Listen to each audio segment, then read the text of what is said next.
दंडवत प्रणाम। प्रणाम प्रणाम। हरे जय कृष्ण। जय श्री राधे। हरे साहब प्रणाम जय साहब। जय श्री राधे। प्रणाम। अभी मैं दीनानाथ शरण जी से निवेदन करता हूँ, गुरु जी तो आ गए हैं, उपस्थित हो गए हैं, इसलिए आप अपना उपक्रम शुरू करें। दंडवत प्रणाम। प्रणाम प्रणाम। हरिः ओम्। स्वस्ति श्री गणेशाय नमः। श्री सरस्वत्यै नमः।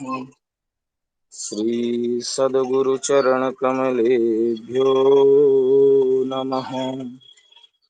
ध्येयं सदा परिभवघ्नमभीष्टदोहम् तीर्थास्पदं शिवविरिञ्चिनुतं शरण्यम् भृत्यार्तिहं प्रणतपालभवाब्धिपोतं वन्दे महापुरुषते चरणारविन्दम्। यस्यामलं नृपसदस्सुयशोधुनापि गायन्त्यघघनमृषयो दिगिभेन्द्रपट्टम् तं नाकपालवसुपालकिरीटजुष्टम् पादाम्बुजं रघुपतिं शरणं प्रपद्ये।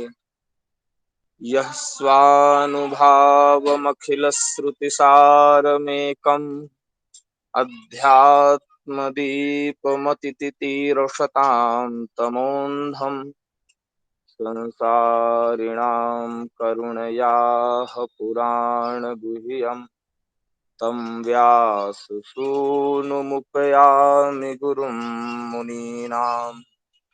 नारायणं नमस्कृत्य नरं चैव नरोत्तमं देवीं सरस्वतीं व्यासं ततो जयमुदीरयेत्। सीतानाथसमारम्भां रामानन्दार्यमध्यमाम् अस्मदाचार्यपर्यन्तां वन्दे गुरुपरम्पराम्। अखण्डमण्डलाकारं व्याप्तं येन चराचरं तत्पदं दर्शितं येन तस्मै श्रीगुरुवे नमः। हरिशरणम। सभी गुरुजनों भक्तजनों के चरणों में साष्टांग दंडवत प्रणाम करते हुए हम लोग अपने जीवन का अलभ्य लाभ प्राप्त कर रहे हैं। ये जो सत्संग है, इस सत्संग रूपी गंगा में हम लोग अवगाहन करके अपने जीवन को कृतार्थ कर रहे हैं। और इसी क्रम में, कथा के क्रम में महाप्रभु जी के मुखारविंद से निश्रित इस भागवत की भागीरथी में अवगाहन करके हम लोग ठाकुर जी की बाल लीला श्रवण कर रहे हैं, जिसमें ब्रह्मा जी के मोह की लीला है। ब्रह्मा जी ठाकुर जी की लीला देख करके मोहित होते हैं, दर्शन करने आते हैं ब्रह्मा जी। और ब्रह्मा जी ने देखा कि यह कैसा भगवान है जो एक दूसरे के साथ जूठा मीठा खा रहा है। भगवान के साथ तो बड़े नियम करने पड़ते हैं। ठाकुर जी को बड़ी सुंदर पवित्रता पूर्वक रसोई बनाई जाती है, थाल सजा करके तुलसी पत्र पधरा कर, और फिर भोग लगाने के लिए निवेदन किया जाता है, तब ठाकुर जी भोग लगाते हैं। तो यह कैसा भगवान है जो एक दूसरे का जूठा मीठा खा रहा है। और इसी में ब्रह्मा जी को मोह हो जाता है। और हम लोगों ने श्रवण किया है कि ब्रह्मा जी ने बछड़ों को और ठाकुर जी के सखाओं को चुरा करके योग माया से सुला दिया है। तो मानो ठाकुर जी कहना चाहते हैं ब्रह्मा जी से, अरे बाबा, आपको जब पंच महाभूत प्राप्त होता है तब आप सृष्टि की रचना करते हैं, लेकिन हमें पंच महाभूत की कोई आवश्यकता नहीं है। और ठाकुर जी स्वयं जितने बछड़े हैं, जितने ग्वाल बाल हैं, जितनी ग्वाल बालों की लठियां हैं, ठाकुर जी सब बन जाते हैं।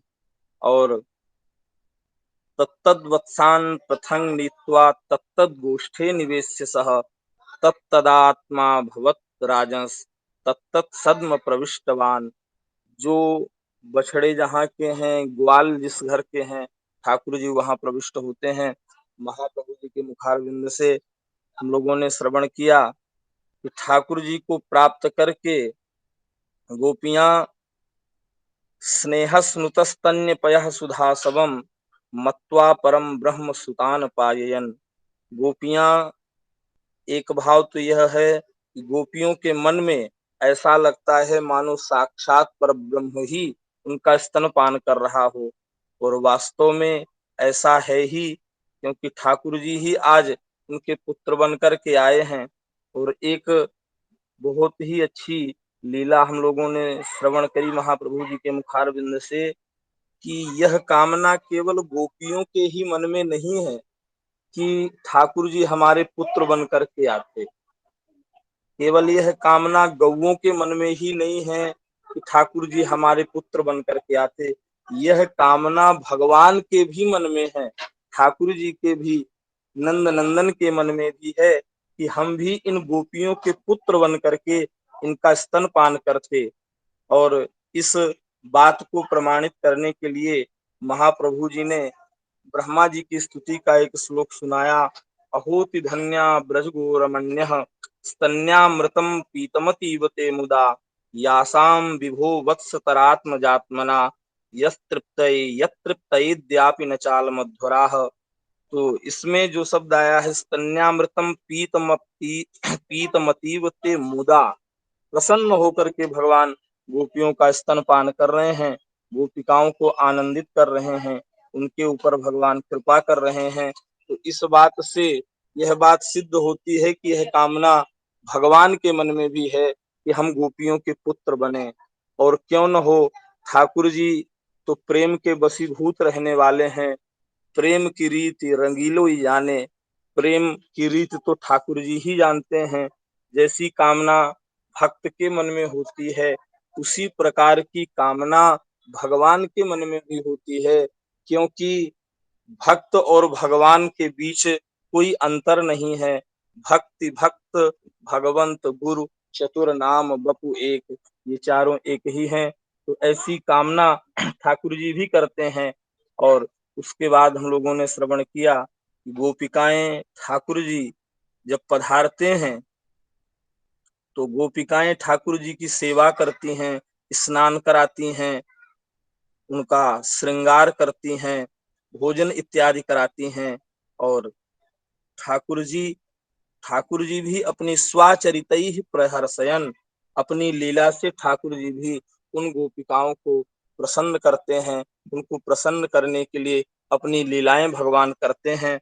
तो ठाकुर जी गोपिकाओं को प्रसन्न करने के लिए कौन कौन सी लीला करते हैं और उन लीलाओं का क्या रहस्य है, यह महाप्रभु जी के मुखारविंद से आज हम लोग श्रवण करेंगे। तो सभी वैष्णवजनों, विप्रजनों, गुरुजनों के चरणों में दंडवत प्रणाम करते हुए हम अपनी वाणी को यहीं विश्राम करेंगे।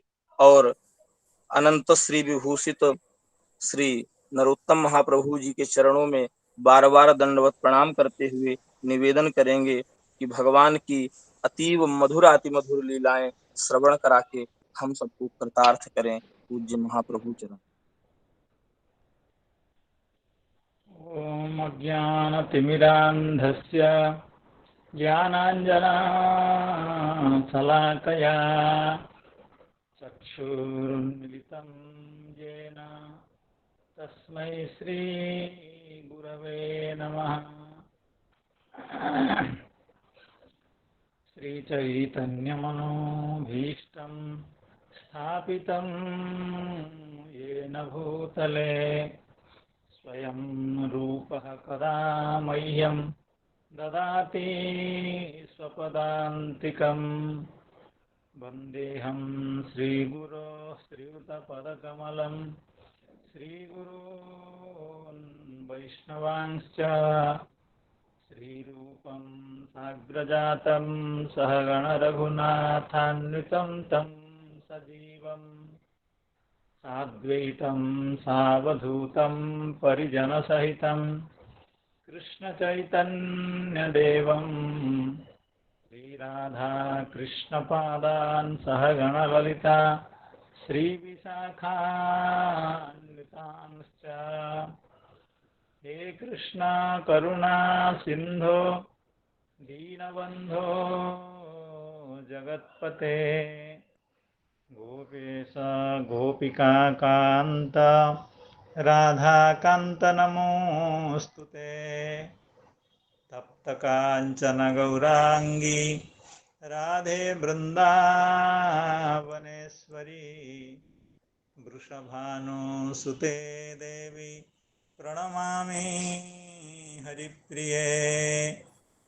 नमो महावदान्याय कृष्णप्रेमप्रदायते कृष्णाय कृष्णचैतन्य नाम्ने गौरत्विषे नमः।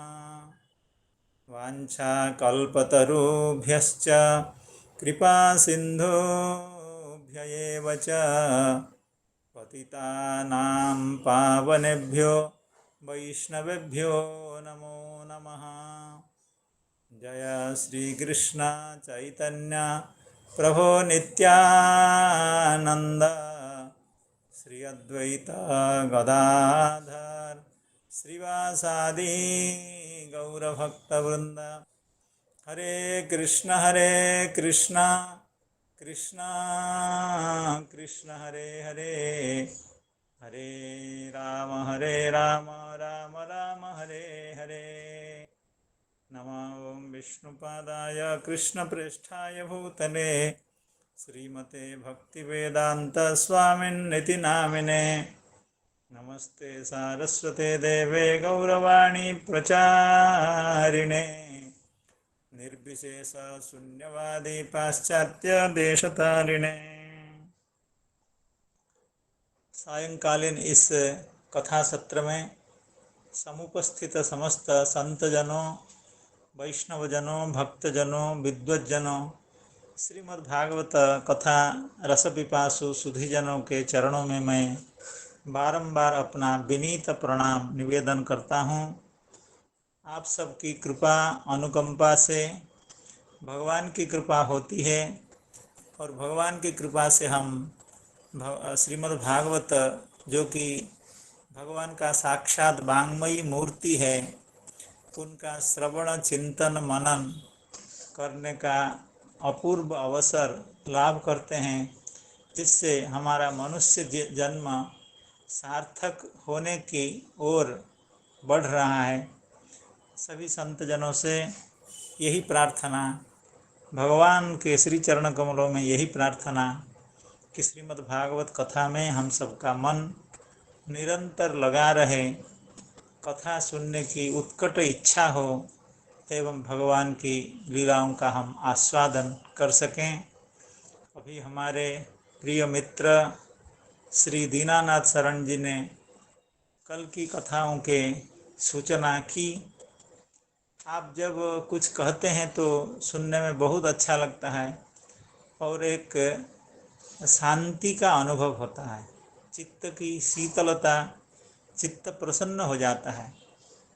तो आपने कल की कथा की कह करके हमारी आज की यह इस कथा का आपने बहुत सुंदर भूमिका एवं एक अनुकूल परिवेश हमारे लिए तैयार कर दिया है। तो आप सबकी कृपा से, आप सबके आशीर्वाद से जो कथा कल विश्रांत हुई थी वहाँ से हम भगवान की लीला कथाओं का श्रवण करना चाहेंगे। जैसे अभी हम सुन रहे थे कि भगवान जब गोचारण समाप्त करके अपराह्न में यानी चतुर्थ प्रहर में वन से लौटते हैं तो सबसे पहले उनका काम रहता है कि बछड़ों को लेकर के गौशाला में प्रविष्ट कराना एवं उस गौशाला का दरवाज़ा को बंद कर देना ताकि बछड़े कहीं बाहर भाग न जाएं। और उसके बाद भगवान तत्तद बालक के रूप में समस्त ब्रजवासिनों के घर में प्रविष्ट होना, यशोदा मैया की जो बांधवियाँ हैं, गोप की जो गोपियाँ हैं, जो भगवान से पुत्र भाव से मातृ स्नेह जिनके हृदय में लबालब भरा हुआ है, ऐसी माताओं का जो गृह है उसमें भगवान प्रविष्ट होते हैं एवं समस्त मैया भगवान को अपना पुत्र मान करके सेवा करती हैं। तो उनको भगवत सुख तो मिलता है, यानी उनके हृदय में जो कामना थी, कल हम जैसे श्रवण कर रहे थे कि काफ़ी दिनों से गोपियों के हृदय में यह कामना थी, यशोदा को जैसे नंदनंदन पुत्र के रूप में प्राप्त हुए हैं, श्री कृष्ण जैसे उनको पुत्र के रूप में प्राप्त हुए हैं, यशोदा मैया जैसे पुत्र सुख का अनुभव कर रही है, उसी तरह से हम लोगों को भी श्री कृष्ण को पुत्र रूप में प्राप्त करने का सुख कब प्राप्त हो। तो भगवान के संकल्प से भी, जैसे अभी हम श्री दीनानाथ जी से श्रवण कर रहे थे कि भगवान का भी यह संकल्प था कि हम इन समस्त ब्रजवासिनों की पुत्र बने। तो वहाँ पर एक श्री चक्रवर्ती पाद एक और पंक्ति कहे थे कि भगवान की इच्छा थी कि हम पुत्र बने, तो उसके चलते भगवान ने अपने सखाओं को 1 साल तक मोहित करके रखा। श्री विश्वनाथ चक्रवर्ती पाद कह रहे थे, अतएव स्वस्य सखीनपि वर्ष पर्यंतम योग मायया मोहयामास। अर्थात इस लीला का रसास्वादन करने के लिए भगवान इतने व्याकुल थे और इतने स्वार्थपर हो गए थे कि इस लीला को प्राप्त करने के लिए उनके हृदय में इतनी उत्कट इच्छा थी, उन्होंने यह विचार नहीं किया हम सखाओं को 1 साल तक यमुना जी के तट पर बैठा करके उनका भोजन ही करवाते रहे। अर्थात योग माया के द्वारा सखाओं को भी यह अनुभव होने भगवान ने नहीं दिया कि उनकी जगह पर स्वयं उनके सखा श्री कन्हैया प्रतिदिन उनके घर जा कर के उनके मैयाओं को पुत्र सुख का आस्वादन करा रहे हैं। किसी को भी इसका बोध नहीं हुआ। तो इस लीला में भगवान की भी कामना थी सुख प्राप्त करने के लिए, तो वो भी एक कारण है। तो कल हम जैसे पढ़ रहे थे कि भगवान तत्त गृह में तत्त स्वरूप में प्रविष्ट हुए हैं एवं समस्त मैया अपने श्री कृष्ण को अपना पुत्र मान करके उनकी सेवा कर रही है। ततो नृपोन्मर्दन मज्जलेपना लंकार रक्षा तिलकासनादिभिः संलालितः स्वाचरितैः प्रहर्षयन् सायं गतो याम यमेन वा माधवः। माधव शब्द की व्याख्या शायद हम श्रवण किए थे कल श्री विश्वनाथ चक्रवर्ती पाद की व्याख्या के आधार पर। माधवः श्री कृष्णः तत्तत् स्वरूपभूत बालक गणश्च, दोनों यहाँ माधव शब्द से कहे जाते हैं, अर्थात साक्षात भगवान नंदनंदन एवं अन्य गोपिकाओं के जो नंदना वो भी श्री कृष्ण ही हैं। इसलिए माधव शब्द से उन सब का ग्रहण होता है, सबका बोध होता है। अब श्री जीव गोस्वामी पाद की जो व्याख्या है उसके आधार पर इसको थोड़ा सा श्रवण करेंगे। तत्तत् बाल रूपः असौ तत्तत् गृहेषु सर्वेषु एव सुखम अवसत इति आह। अर्थात भगवान तत्त बाल स्वरूप को धारण करके उन मैयाओं के पुत्र के रूप में अपने को प्रकाशित करके तत्त गृहेषु सर्वेषु एवं सभी गोपिकाओं के घर में भगवान सुखम अन्नवसत, बड़े आनंद से बड़े प्रेम से सबकी सेवा भगवान ने ली, सबको आह्लादित किया।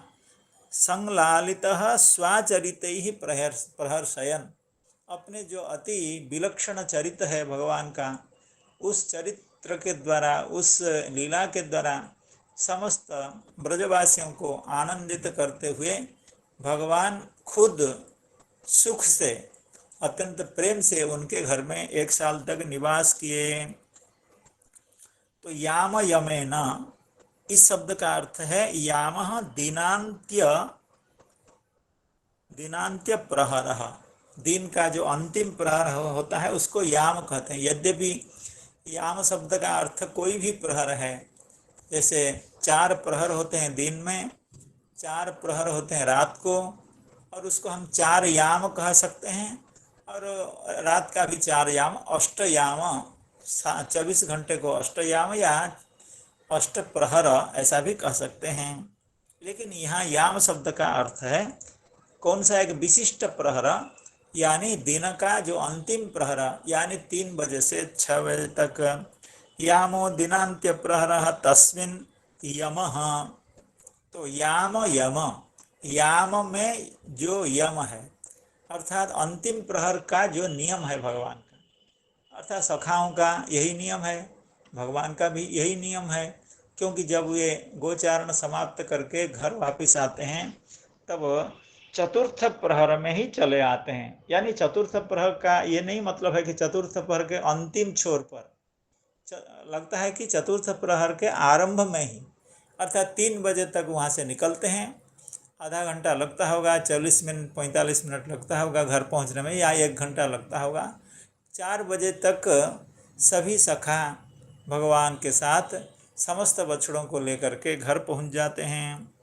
तो याम यमः यानी चतुर्थ प्रहर का जो नियम है, यानी गृह प्रत्यावर्तन का जो नियम है, उस नियम के द्वारा गृहागमन नियमः गृहागमन नियमः, यह है याम यम शब्द का अर्थ। ऐसा क्यों है? श्री जीव गोस्वामी पाद यह कहना चाहते हैं कि ये जो भगवान हैं एवं उनके सखा लोग हैं, ये बछड़ों को लेकर के थोड़ा जल्दी जंगल से वापस आ जाते हैं, क्योंकि ऐसे तो खुद छोटे छोटे हैं, सब अल्पवयस्क हैं। तो और जो बड़े गोपजन हैं वे गैयाओं को लेकर के चराने जाते हैं, तो वो थोड़ा सा विलंब से आते हैं। श्री जीव गोस्वामी पाद का कहना है सर्वदा वर्षर्तुवत् तृण संपत्त्या तृप्तानां गवाम तदानीम आगमनतः पूर्वमेव वत्सानाम आगमावश्यकत्वात्, यानी जिस प्रदेश में जाकर के भगवान या समस्त ब्रजवासी गौओं को चराते हैं वह अत्यंत तृणपूर्ण प्रदेश है। क्योंकि गोकुल को छोड़ करके ब्रज में आना, वृंदावन में आने का तो यही कारण था।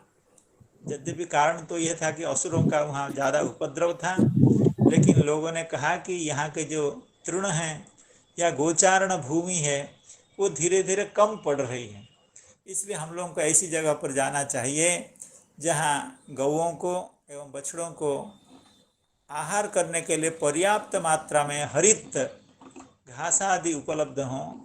इसी कारण से गोकुल को छोड़ करके ब्रज में आए थे, वृंदावन में आए थे। तो उसी बात को श्री जीव गोस्वामी पाद कह रहे हैं सर्वदा वर्षर्तुवत् तृण संपत्त्या, अर्थात वृंदावन के उस इलाके में जहाँ गोचारण के लिए गौओं को एवं बछड़ों को लिया जाता है, वह स्थान हमेशा हरा भरा रहता है। वर्षा काल में जैसे पेड़ पौधे अत्यंत हरे भरे रहते हैं, उसी तरह से सब समय वह प्रदेश हरा भरा रहता है, तृण घास आदि परिपूर्ण रहता है।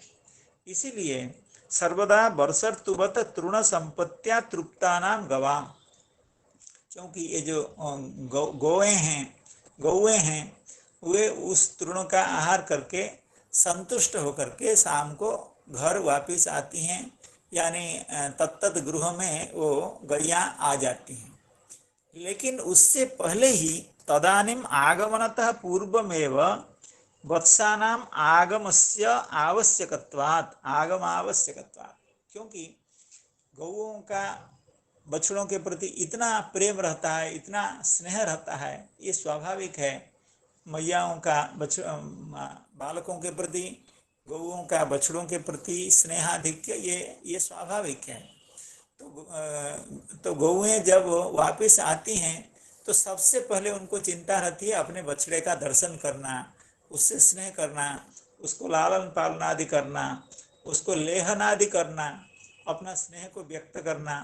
तो ये गौओं के सारा दिन जब वे घास चरती हैं तब भी उनके हृदय में यह भाव रहता है हम कब जा करके हमारे बछड़े से सम्मिलित हों।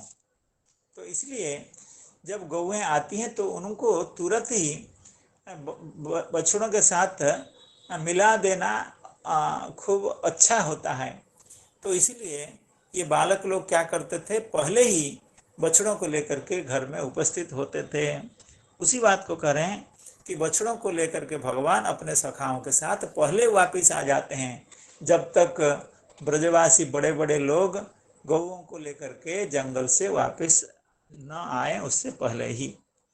तेना गृहं गतः सायं दिनांत्य दंड षट्कं व्याप्य। तो याम यमेन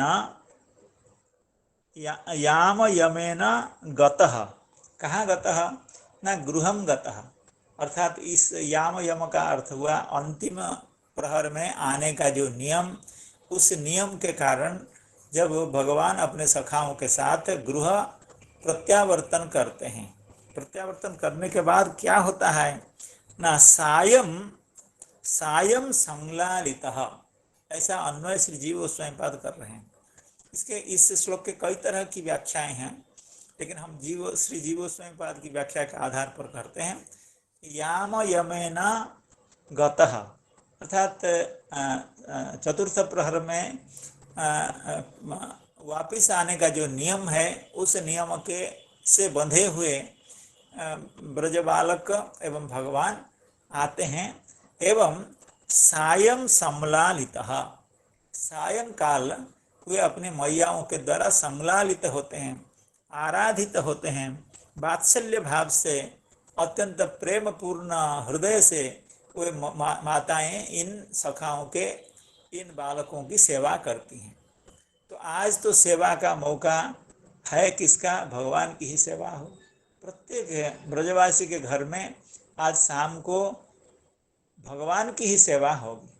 तो उसी बात को श्री जीव स्वयंपाद कह रहे हैं, सायं गतः यानी दिनांत्य दंड षट्कं व्याप्य, अर्थात भगवान की सेवा जब गोपिकाएं करती हैं कितनी देर के लिए करती हैं, श्री जीव गोस्वामीपाद उसका निर्देश करते हैं। दंड षट्क अर्थात 6 दंड तक भगवान की सेवा होती है, यानी बालकों की सेवा होती है। क्योंकि बालक अपना थोड़ा सा बहाना भी बना लेते होंगे, मैया मेरा पैर दुखा रहा है, बड़ा कष्ट हो रहा है, थोड़ा सा और मालिश कर दो, थोड़ा सा और सेवा करो, ऐसा कह करके तो वो सेवा लेती होंगी मैयाओं से।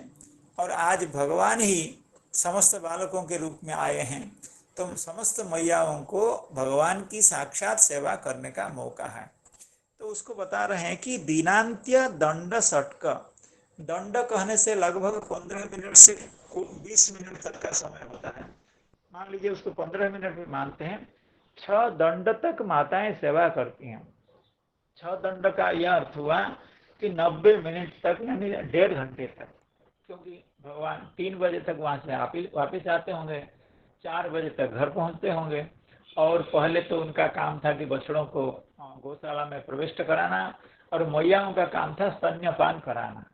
और उसके बाद मैयाएं सब सेवा शुरू करती है, कई तरह की सेवा, उन्मर्दन, मज्ज यानी मज्जन, लेप, अलंकार इत्यादि इत्यादि। उसका निरूपण श्री जीव गोस्वामीपाद करेंगे। कहने का मतलब है कम से कम 1.5 घंटे की सेवा समस्त मैया अपने संतानों की सेवा शाम को करती थी।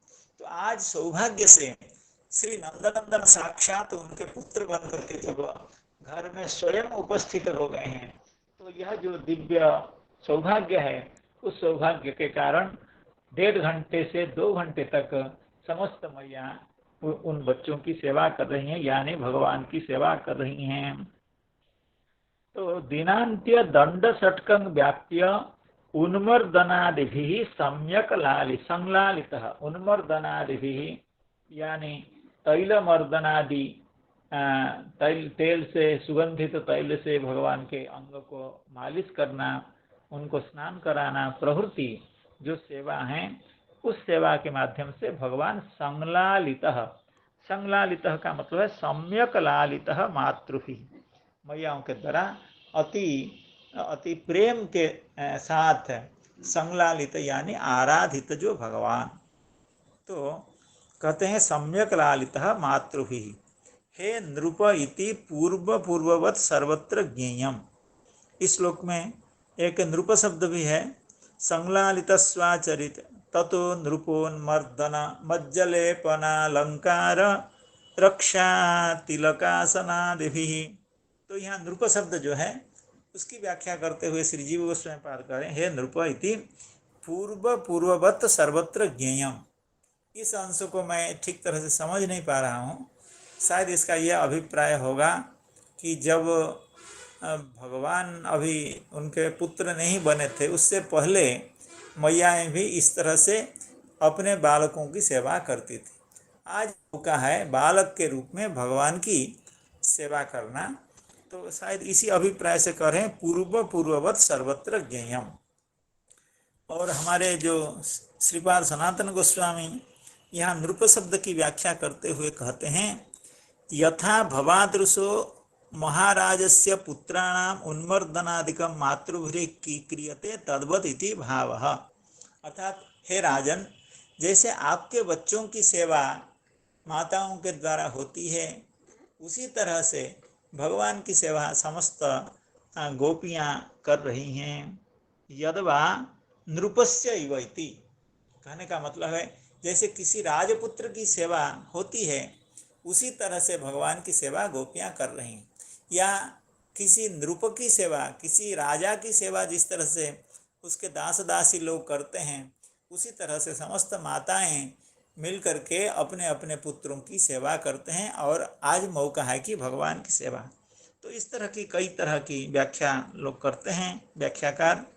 अब आगे ये उन्मर्दन क्या है, मज्जन क्या है इति प्रति शब्द को लेकर के उसकी अर्थ कर रहे हैं श्री जीव गोस्वामी पाद। उन्मर्दनम तैलादिना, तैलादि सुगंधित वस्तु से शरीर की मालिश करना, ये उन्मर्दन शब्द का अर्थ है। मज्जः ततो नृपोन्मर्दन मज्ज, मज्ज यानी मज्जन यानी स्नपन, नहलाना, स्नान कराना। और उसके बाद लेपनम चंदनादिना, चंदनादि से लेप कराने की बात को कहते हैं लेप। और इस श्लोक के पूर्वार्ध में जो आदि शब्द है, ततो नृपोन्मर्दनमज्जलेपनालंकार रक्षा तिलकासनादिभिः, यह आदि है, अर्थात कई तरह की सेवा। इतनी सेवा तो गिनाई गई हैं, आदि शब्द से और भी सेवा क्या हो सकती है, उसको श्री जीव गोस्वामी पाद उसकी कल्पना करते हुए कहते हैं, वन्य वार्ता शयनादिनी, अर्थात जंगल में क्या क्या हुआ, आज वत्सचारण के समय कन्हैया ने क्या क्या लीला की, वो कन्हैया से ही कहते हैं, कन्हैया ने क्या क्या लीला की, उस बात को कन्हैया को ही बता रहे हैं या कन्हैया से सुन रहे हैं। कैसे? अपना पुत्र मान करके, कन्हैया को अपना पुत्र मान करके उनके मुख से, कन्हैया के मुख से समस्त गोपियाँ गोचारण के समय में घटित जो जो लीलाएं हैं उनका श्रवण करती हैं। तो आदि शब्द का यह अर्थ है। और शयनादिनी, शयनादिनी का अर्थ उनको माताएं उनको सुला देती हैं। श्री जीव गोस्वामी पाद एक आदि शब्द, उन्होंने भी एक आदि शब्द दे दिया। एक तो श्लोक में है कि असनादि भी, तो उसको व्याख्या करते हुए श्री जीव गोस्वामी पाद ने शयनादीनी ऐसा कह दिया। कहने का मतलब है समस्त गोपिकाओं का भगवान के साथ अपने भगवान को अपना पुत्र मान करके जो जो सेवाएं करती हैं, उस सेवा उसका कोई इयत्ता नहीं है, उसका इतनी ही सेवा है ऐसा नहीं है। जितनी भी सेवा संभव होती है भगवान को सुख देने के लिए, अपने पुत्र को सुख देने के लिए जो जो सेवाएं संभव हैं, जो जो सेवाएं उपलब्ध हैं, वो सब सेवाएं माताएं करती हैं। और भगवान अपनी ओर से क्या करते हैं?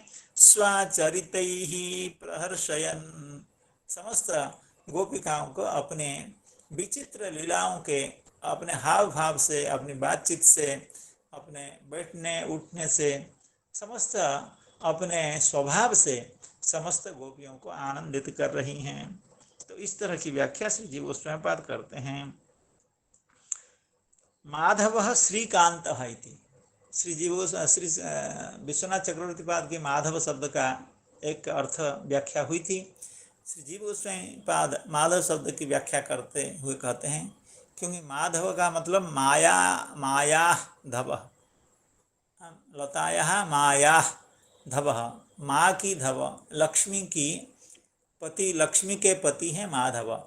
तो जीव गोस्वामीपाद का कहना है कि यहाँ माधव कह करके श्री सुखदेव गोस्वामी इस चीज़ का इंगित करना चाहते हैं कि जब भगवान ही गोपिकाओं के पुत्र बन करके उनके घर में 1 साल तक आए हैं, तब उनके घर में समस्त श्री की अचानक वृद्धि हो गई, अनंत श्री उनके घर में उपस्थित हो गई। माधव श्रीकांत इति तद गृह संपत्ति वृद्धिरपि सूचिता, अर्थात उनके हृदय में जो आनंद हुआ उसका तो कोई विवरण नहीं दिया जा सकता है, उसकी कोई सीमा नहीं है। लेकिन भगवान जब से पुत्र बन करके आए हैं, केवल उनकी आनंद की वृद्धि हुई है ऐसी बात नहीं है, उनके घर में समस्त अन्यान्य श्री संपत्ति की भी वृद्धि हुई है। ततो नृपोन्मर्दनमज्जलेपना लंकार रक्षा तिलकासनादिभिः संलालितः स्वाचरितैः प्रहर्षयन् सायं गतो यामयमेन माधवः गावस्ततो गोष्ठमुपेत्य सत्वरं हुंकारघोषैः परिहूतसंगतान् स्वकान् वत्सतरान् अपाययन् मुहुर्लिहन्त्यः स्रवदौ सधं पयः गावस्ततो गोष्ठमुपेत्य सत्वरं हुंकारघोषैः परिहूतसंगतान् स्वकान् वत्सतरान् अपाययन् मुहुर्लिहन्त्यः स्रवदौ सधं पयः। भगवान केवल गोपियों के पुत्र बने हैं ऐसी बात नहीं है, समस्त गायों का जितने भी गोए हैं, पता नहीं क्या शब्द है, गैयाओं का सब भगवान भी पुत्र बने हुए हैं।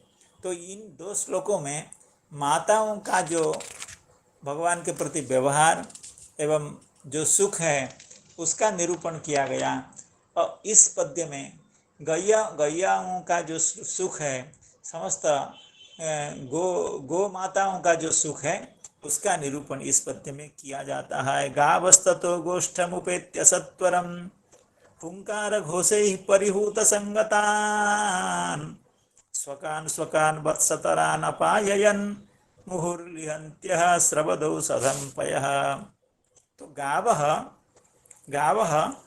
पयः अपाययन्, अर्थात जैसे अभी हम श्रवण कर रहे थे कि बछड़ों को गौशाला में छोड़ करके जब भगवान घर में प्रविष्ट हुए तो उनका सबसे पहला काम क्या था कि माताएं, गोपिकाएं भगवान को स्तन्यपान करा रही थी।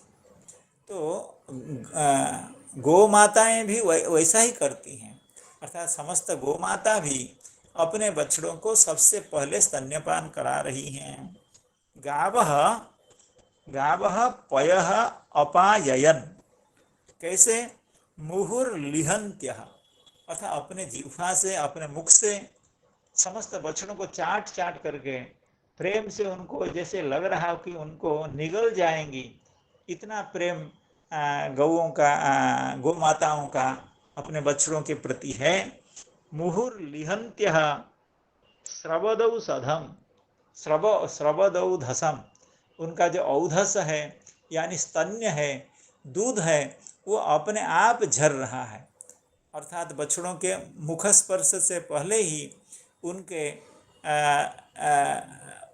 उनके दूध झर रहे हैं, उनके शरीर से, उनके अंग से दूध झर रहे हैं। एवं उस दूध का समस्त बछड़ा, जो कि आज भगवान ही बछड़े बन करके वहाँ उपस्थित हैं, वे उसका आनंद से पान कर रहे हैं। और कैसे बछड़े? कहते हैं कि परिहूत संगतान, हुंकार घोषे ही परिहूत संगतान। अर्थात जब गौ माताएं वापिस आती हैं तो वो हुंकार शब्द करती हैं अपने बछड़े से मिलने के लिए। अपने बछड़ों को बुलाने के बहाने से जो हुंकार शब्द करती हैं, उस हुंकार शब्द के द्वारा मान लीजिए कि वे बछड़े सब परिहूत होते हैं। परिहूत होने का मतलब है कि आहूत होते हैं, बुलाए जाते हैं, एवं बुलाए जाने पर संगत हो जाते हैं। अर्थात उन गैयाओं के पास वे सब उपस्थित हो जाते हैं बछड़े। तत्तत बछड़े तत्तत गोवत्स अपनी मैयाओं के पास जाकर के संगत हो जाती हैं, क्योंकि मैया उनको हुंकार से आवाज दे करके उनको बुलाती हैं। तो हुंकार घोषे ही परिहूत संगतान। श्री चक्रवर्ती पाद इसकी व्याख्या करते हुए कहते हैं परिहूत संगतान परिहूताः आदौ आहूताः ततः संगताश्च। तो आदौ आहूताः आदौ परिहूताः ततः संगताः इति परिहूत संगताः वत्सः तान वत्सान अपाययन, बछड़ों को दूध का पान कराया। कब? कौन? न गावः, कब? गोष्ठम उपेत्य ततः, अर्थात पहले बछड़ों का वापिस आना होता है, उसके बाद जब गैयाएं गौ माताएं वापिस आती हैं तब वो हुंकार करती हैं।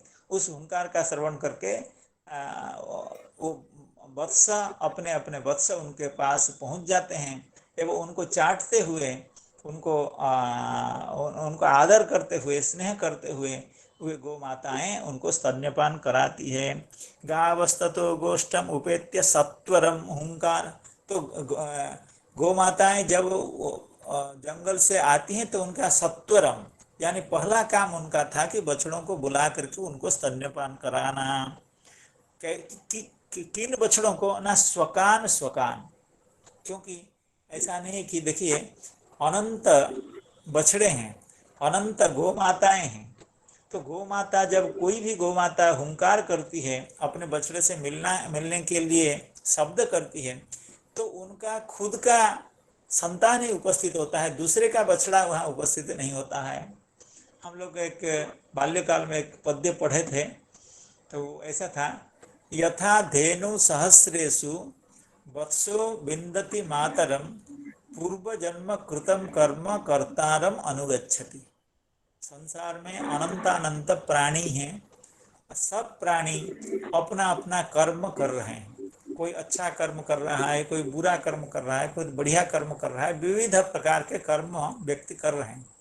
अनंत प्राणी ये सब कर्म कर रहे हैं, लेकिन ऐसा कभी नहीं होता है कि किसी दूसरे का कर्म किसी दूसरे के व्यक्ति के साथ जाकर के संयुक्त हो जाता, सट जाता है। अर्थात किसी दूसरे व्यक्ति का जो कर्म संस्कार है वो किसी और व्यक्ति के साथ जाकर के जुड़ जाए, यह कभी संभव नहीं है।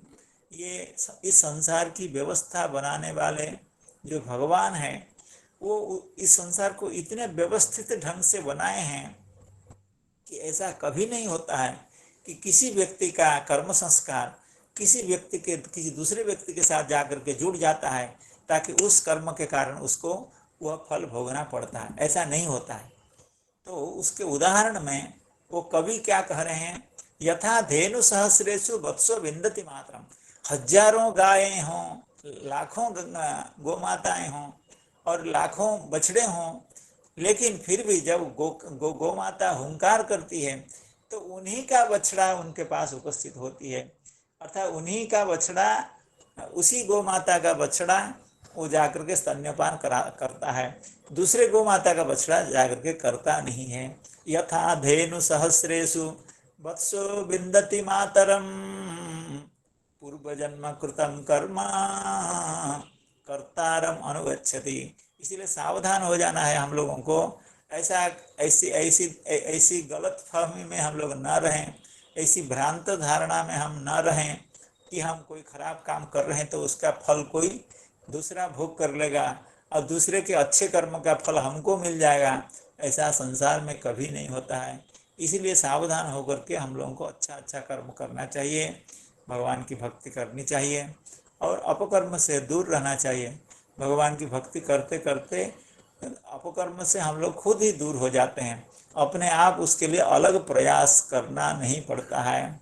तो उसी बात को श्री सुखदेव गोस्वामी इस पद्य में कहते हैं, स्वकान स्वकान वत्सतरान अपाययन, अर्थात अपने अपने बछड़ों को तत्त गो माताएं स्तन्यपान करा रही। और एक दूसरी बात कह रहे हैं वत्सतरान। वत्सतरान अर्थात जो वत्स थोड़े बड़े हो गए हैं, अर्थात जिनका स्तन्यपान अभी छूट गया है। स्तन्यपान तो छूट जाता है कब? जैसे जब कोई नया बछड़ा उत्पन्न होता है तो पुराना जो बछड़ा होता है, पहले वाला जो बछड़ा होता है, वो फिर स्तन्यपान गौ माता से नहीं करता है, वो घास चर करके या अन्य अन्य तृणादि से अपना पेट भरता है। लेकिन आज जो बछड़े हैं वो कोई सामान्य बछड़ा नहीं है, वो साक्षात नंदनंदना बछड़े के रूप में समस्त गोपियों के घर में, समस्त गौशाला में उपस्थित हैं। तो ऐसे बछड़ों को प्राप्त करके गौ माताएं उनको बड़े प्रेम से स्तन्यपान करा रही है, चाहे वो वत्स तरह क्यों न हो गए हों।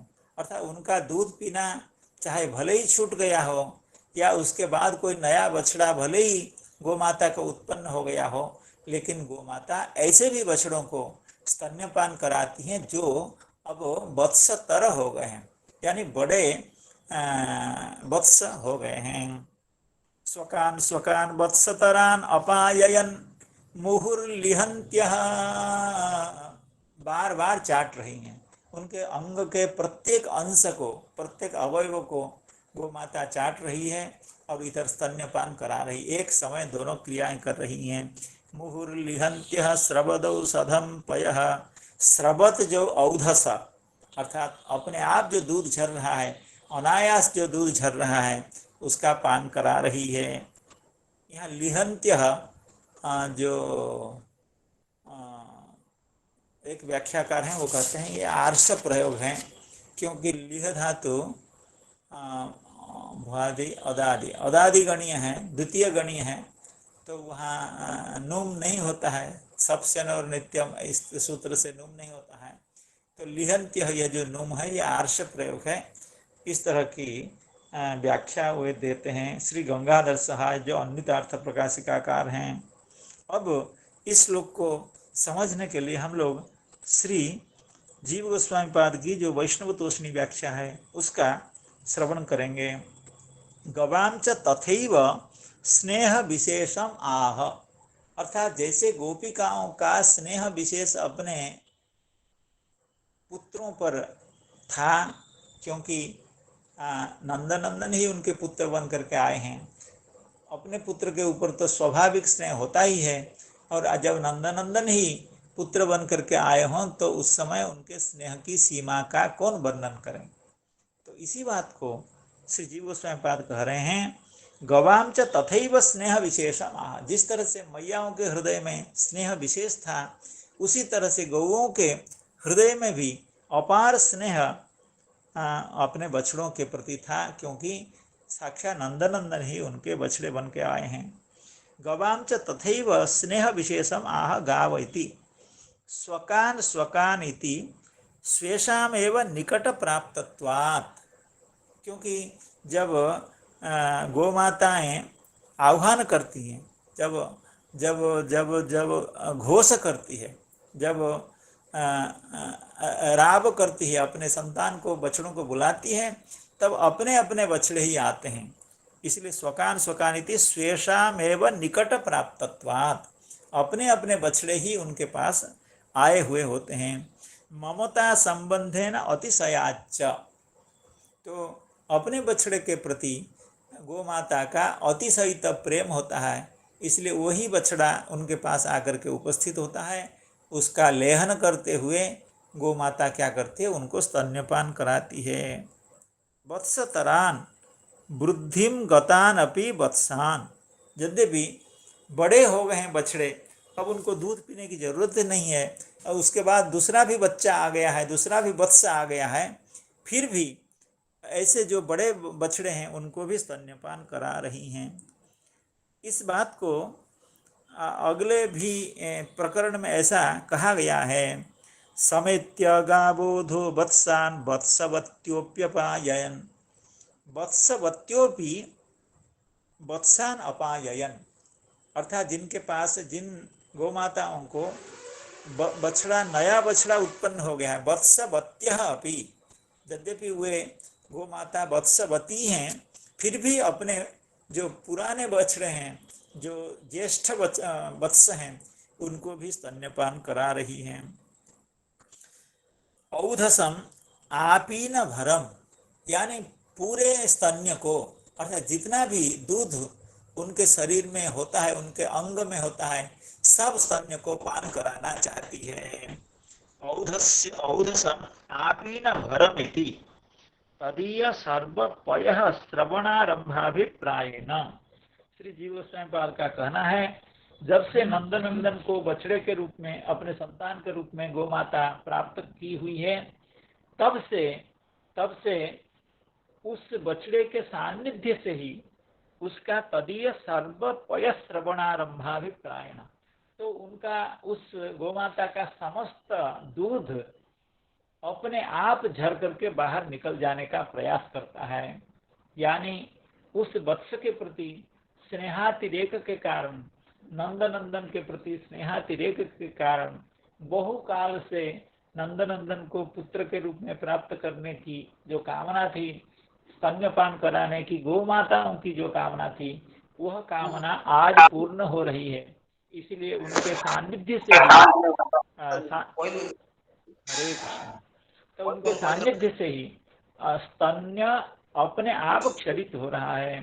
तदीय सर्वपय श्रवणारंभाभिप्रायेण तत्रापि सत्वरमिति मुहुरिति सर्वदित्यादिकम पूर्वतो विशेष ज्ञापकम।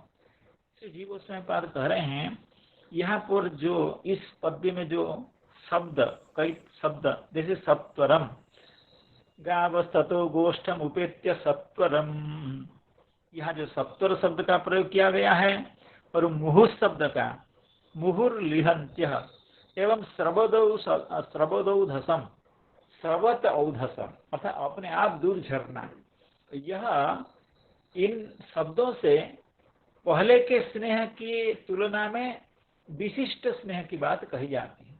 पहले भी गौ माताएं अपने बछड़ों को स्तन्यपान कराती हैं, उनके बछड़ों के प्रति उनका इसी तरह का स्नेह था। लेकिन इस पद्य में जो मुहुः शब्द है और जो सत्वर शब्द है एवं जो श्रवद औधस शब्द है, इन शब्दों से भगवान जब बछड़े के रूप में उपस्थित हैं, उनके प्रति जो स्नेह विशेष है, प्रेम विशेष है, वह प्रकाशित होता है।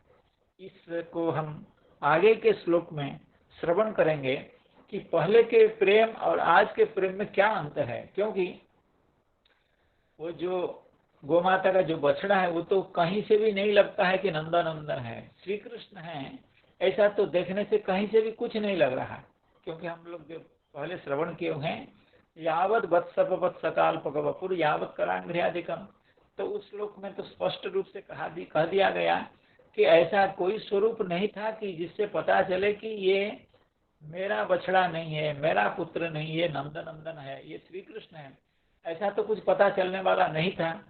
लेकिन फिर भी उस बछड़े के सानिध्य से, जो कि नंदनंदन आज बछड़े के रूप में उपस्थित हुए हैं, उस पुत्र के रूप में, जो नंदनंदन ही पुत्र के रूप में आज उपस्थित हुए हैं, तो उनके सानिध्य से ही उनके हृदय में इतना प्रेम बढ़ जाता है, उससे उनको इतना आनंद प्राप्त होता है। तो इसी से ही पता चल जाता है कि आज कुछ विशेष है।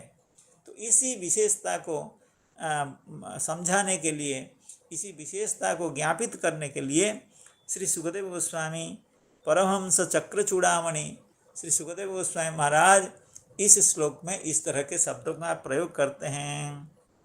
गावस्ततो गोष्ठम उपेत्य सत्वरम हुंकार घोषैः परिहूत संगतान स्वकान स्वकान वत्सतरान अपाययन् मुहुर्लिहन्त्यः स्रवदौध संपयः गोगोपीनां मातृतास्मिन्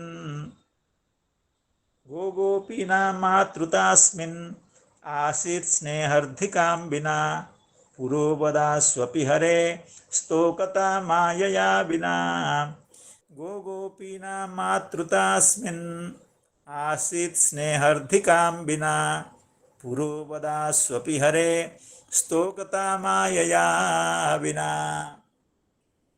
श्री जीव गोस्वामी पाद ने अपने अंतिम पंक्ति में, पूर्व श्लोक की अंतिम व्याख्या के अंतिम वाक्य में जिस बात का उल्लेख किया है, उसी बात को श्री सुखदेव गोस्वामी इस श्लोक में अत्यंत प्रांजल भाषा में, अत्यंत स्पष्ट रूप में प्रतिपादित करते हैं। श्री जीव गोस्वामी पाद ने क्या कहा?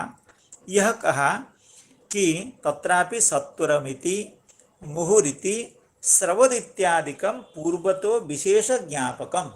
अर्थात जब नंदनंदन उनके पुत्र के रूप में उपस्थित नहीं हुए थे, तो उस समय उन माताओं का एवं गौ माताओं का जो प्रेम था, जो भाव था, उससे आज कुछ विशेष दिख रहा है जब नंदनंदन उनके पुत्र एवं वत्स बनकर के आए। तो वो क्या विशेष है, उसी बात को इस श्लोक में प्रकाशित किया जाता है।